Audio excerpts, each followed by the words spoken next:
మనకి ఇక్కడ చూడొచ్చు, రాష్ట్రపతిని కలుద్దాం, బీసీ రిజర్వేషన్ల కోసం కేంద్రం మీద ఒత్తిడి పెంచుదాం, 3 రోజులు ఢిల్లీలోనే ఉందాం అని చెప్పి మాట్లాడుతున్నారు. ఎవరు? కొండ సురేఖ, వాకిటి శ్రీహరి, పొన్నం ప్రభాకర్. క్యాబినెట్ నిన్న మీటింగ్ జరిగింది. నిన్న క్యాబినెట్లో జరిగినటువంటి మీటింగ్ యొక్క సారాంశాన్ని నిన్న ప్రెస్ మీట్లో ఈ ముగ్గురు కలిసి చెప్తున్నారు. ప్రత్యేక రైలు కట్టుకొని ఢిల్లీకి పోతారట. నేను ఫస్ట్ నుంచి వెళ్ళి నెత్తినవరు కొట్టుకొని చెప్పేది అదే.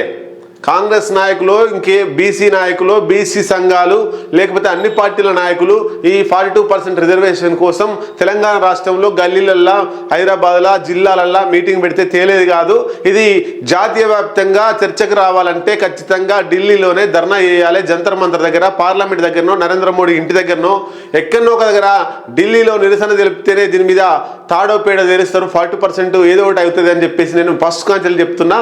అదే జరగబోతుంది. ఇప్పుడు రాష్ట్రంలో ఉండేటువంటి 42% రిజర్వేషన్ అంతా కూడా బంతి తెలంగాణ నుంచి వెళ్ళి ఢిల్లీ కోర్టులో పడుతుంది. అంటే రేవంత్ రెడ్డి, మీనాక్షి నటరాజన్, కాంగ్రెస్ నాయకులంతా కూడా ఒక స్కెచ్కి వచ్చిర్రు. ఈ చర్చ అంతా కూడా తెలంగాణ రాష్ట్రంలో నడుస్తుంది. తెలంగాణ రాష్ట్రంలో నడిచినంతసేపు కాంగ్రెస్కు నష్టమే. కాబట్టి ఈ బంతిని తీసుకుపోయి ఢిల్లీలో వేస్తే ఆ బంతి కాస్త బీజేపీ కోర్టులో పడింది. బీజేపీ తేల్చాల్సిన అంశం బీజేపీ తేలుస్తలేదు. బీజేపీ వాళ్ళకి 40% రిజర్వేషన్ బీసీలకు ఇచ్చేందుకు వాళ్ళకు మనసు ఒప్పుతలేదు అని చెప్పేసి బీజేపీని బదనాం చేయొచ్చు.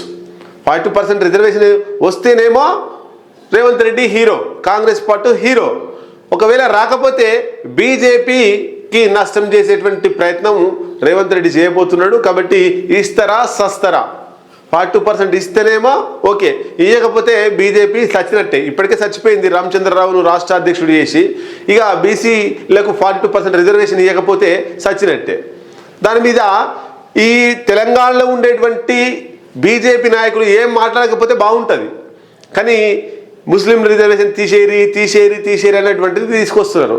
మరి మిగతా రాష్ట్రాలు, బీజేపీ పాలిత రాష్ట్రాలలో ఏం నడుస్తుంది? అక్కడ తీసేసిర్రా? 42%లో ముస్లిం రిజర్వేషన్ ఇంక్లూడ్ చేసిర్రా? ఇంక్లూడెడా? అంటే మినిమం కామన్ సెన్స్ లేకుండా బీజేపీ నాయకులు మాట్లాడుతున్నారు. దాని మీద 40% రిజర్వేషన్ మీద మనం ప్రత్యేక ఒక వీడియో చేసుకుందాం.